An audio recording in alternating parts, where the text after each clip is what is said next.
নমস্কার, আমি ডাক্তার নবেন্দু গড়াই। ইউটিউবের সমস্ত দর্শক বন্ধুকে আমার YouTube channel doctor Nabendu Gorai বিএইচএমএসে স্বাগত জানাই। বর্তমান সময়ে টিনেজারদের মধ্যে কিডনি স্টোনের সমস্যা খুবই বাড়ছে। 25-30 বছর আগেও এই টিনেজারদের মধ্যে কিডনি স্টোনের সমস্যা এত বেশি দেখা যেত না, কিন্তু এখন কম বয়সীদের মধ্যে কিডনি স্টোনের সমস্যা কেন বাড়ছে এবং গোড়াতেই এই সমস্যা কিভাবে রুখবেন তা নিয়ে আজকে আলোচনা করব। আজকের ভিডিওতে আলোচনা করব কম বয়সীদের মধ্যে কিডনি স্টোন হওয়ার কারণ কি কি রয়েছে এবং আপনি কিভাবে বুঝবেন আপনার কিডনিতে স্টোন হয়েছে এবং কিডনি স্টোন প্রতিরোধ করতে আপনি কি কি উপায় অবলম্বন করবেন এবং এক্ষেত্রে কি কি খাবার খেতে পারবেন এবং কি কি খাবার খেতে পারবেন না সে বিষয়ে আলোচনা করব এবং আলোচনা করব কিডনি স্টোন কমানোর ক্ষেত্রে চিকিৎসা পদ্ধতি কি রয়েছে। তাহলে আজকের ভিডিওটি আপনারা প্রথম থেকে শেষ পর্যন্ত দেখুন। যদি ভিডিওটি ভালো লাগে তাহলে অবশ্যই ভিডিওটি লাইক করুন, বন্ধুদের মধ্যে শেয়ার করুন, কোনো প্রশ্ন থাকলে অবশ্যই কমেন্ট করুন। আর আপনি যদি আমার চ্যানেল নতুন হয়ে থাকেন তাহলে অবশ্যই চ্যানেলটিকে সাবস্ক্রাইব করুন। সাবস্ক্রাইব করার সাথে সাথে পাশের বেল আইকনটি ক্লিক করুন যাতে আমার দেওয়া ভিডিওগুলি আপনারা প্রথমেই দেখতে পান। তাহলে প্রথমেই আলোচনা করব কম বয়সীদের মধ্যে কিডনি স্টোন হওয়ার কারণ কি কি রয়েছে। প্রথম যে কারণটির কথা বলবো সেটি হলো জেনেটিক। যখন জিন ডিফেক্টিভ হয় তখন তার কার্যকারিতা ঠিকঠাক থাকে না, তার ফলে তার থেকে কিডনি স্টোন হওয়ার প্রবণতা হতে পারে। তবে তাকে মদত দেয় চারপাশের পরিস্থিতি, যেমন সেই ব্যক্তির জীবনযাপন, খাওয়া দাওয়া ইত্যাদি। বর্তমান সময়ে বেশিরভাগ টিনেজারই ফাস্ট ফুড খায়। প্রত্যেক দিন chips, fried food, fast food, package food ইত্যাদি খাওয়ার প্রবণতা খুবই বাড়ছে। অন্যদিকে তারা ঠিকমতো জল খায় না। এছাড়া ফাস্ট ফুড, প্যাকেজ ফুডে অত্যধিক পরিমাণে সোডিয়াম থাকে। সোডিয়াম, ক্যালসিয়াম ফসফেট ইত্যাদি শরীরের মধ্যে জমতে জমতে সেডিমেন্ট তৈরি করে এবং পর্যাপ্ত পরিমাণে যদি জল না পান করা হয় এই সেডিমেন্টগুলি ক্রিস্টালাইজ আকারে ধারণ করে, আর এর থেকেই তৈরি হয় কিডনি স্টোন। আর এই কারণেই অল্প বয়সীদের মধ্যে কিডনি স্টোন হওয়ার প্রবণতা খুব বেশি দেখা যাচ্ছে। এই কিডনি স্টোনের আকার ছোট বালির দানা থেকে শুরু করে বড় বলের মতো হতে পারে। স্টোন ছোট হলে প্রস্রাবের মাধ্যম দিয়ে তা বের করতে খুবই সহজ হয়, কিন্তু স্টোন যদি বড় হয়ে যায় সেক্ষেত্রে প্রস্রাবে বাধাপ্রাপ্ত হয় বা প্রস্রাব করতে অসুবিধা হয় এবং কিডনির কার্যকারিতাও বাধাপ্রাপ্ত হয়, আর তখন নানা উপসর্গ দেখা দিতে শুরু করে। এবারে আলোচনা করব আপনি কিভাবে বুঝবেন আপনার কিডনিতে স্টোন হয়েছে, অর্থাৎ কিডনি স্টোনের লক্ষণ কি কি হয়। অনেক সময় কিডনিতে স্টোন হলেও তার উপসর্গ দেখা যায় না। সেটা যখন ইউরেটার দিয়ে ইউরিন ট্র্যাক্টের মাধ্যমে নিচের দিকে নামতে শুরু করে তখন উপসর্গ দেখা যায়, যেমন কোমরের পিছনের দিকে বা পাশের দিকে হঠাৎ তীব্র ব্যথা অনুভব হওয়া, তার সাথে বমি বমি ভাব অনুভব হওয়া, আবার অনেক সময় বমিও হতে দেখা যায়, তল পেটে ব্যথা হয়। এই উপসর্গগুলি টিনেজারদের ক্ষেত্রে বেশি দেখা যায়।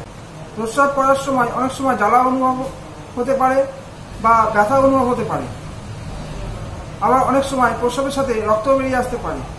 ছেলেদের ক্ষেত্রে অন্ডকোষেও ব্যথা অনুভব হতে পারে।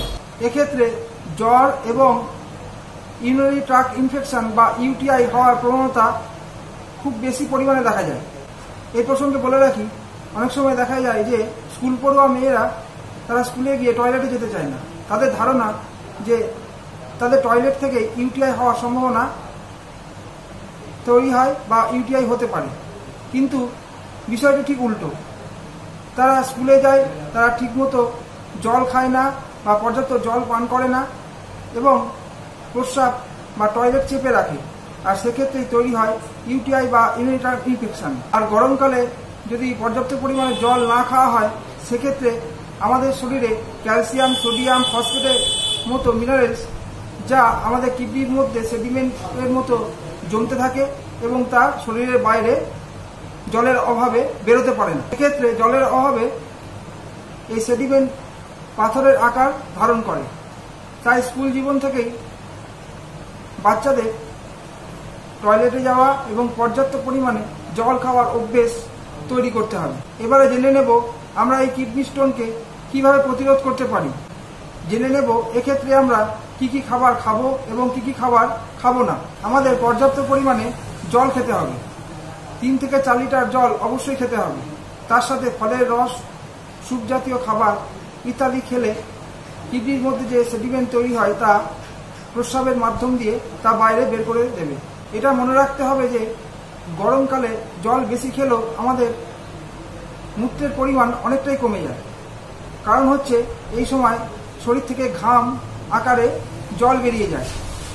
তাই পর্যাপ্ত পরিমাণে জল পান করা এবং সেই মতো মূত্রত্যাগ যদি ঠিকমতো থাকে সেক্ষেত্রে আমাদের কিডনি স্টোন হওয়ার প্রবণতাও অনেকাংশই কমে যায়।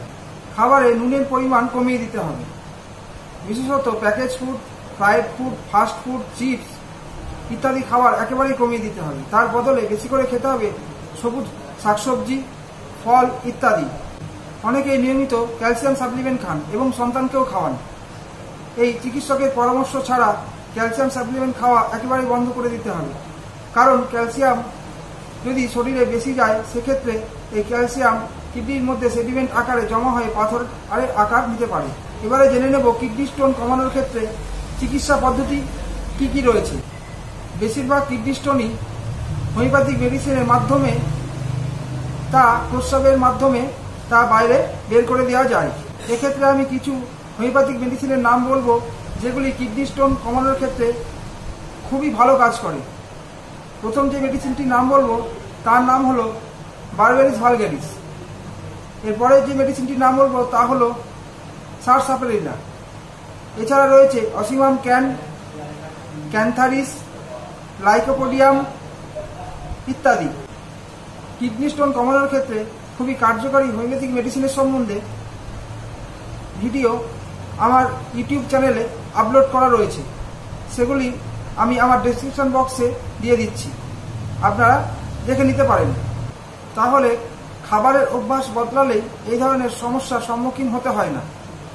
তাই এক্ষেত্রে অ্যালকালাইন ডায়েটের পরামর্শ দেওয়া হয় টিনেজারদের সামনে পড়াশোনা এবং কেরিয়ার তৈরিতে মনোযোগ দেওয়ার সময়। তাই এই সময় শারীরিক সুস্থতা বজায় রাখা খুবই প্রয়োজন। তাহলে আজকের ভিডিওটি যদি আপনাদের ভালো লাগে তাহলে অবশ্যই ভিডিওটি লাইক করুন, বন্ধুদের মধ্যে শেয়ার করুন, কোনো প্রশ্ন থাকলে অবশ্যই কমেন্ট করুন। আর আপনি যদি আমার চ্যানেল নতুন হয়ে থাকেন তাহলে অবশ্যই এই চ্যানেলটিকে সাবস্ক্রাইব করুন। সাবস্ক্রাইব করার সাথে সাথে পাশের বেল আইকনটিকে ক্লিক করুন যাতে আমার দেওয়া ভিডিওগুলি আপনারা প্রথমেই দেখতে পান। তাহলে আজকে এ পর্যন্তই, দেখা হবে পরের ভিডিওতে। ভালো থাকবেন, সুস্থ থাকবেন, নমস্কার।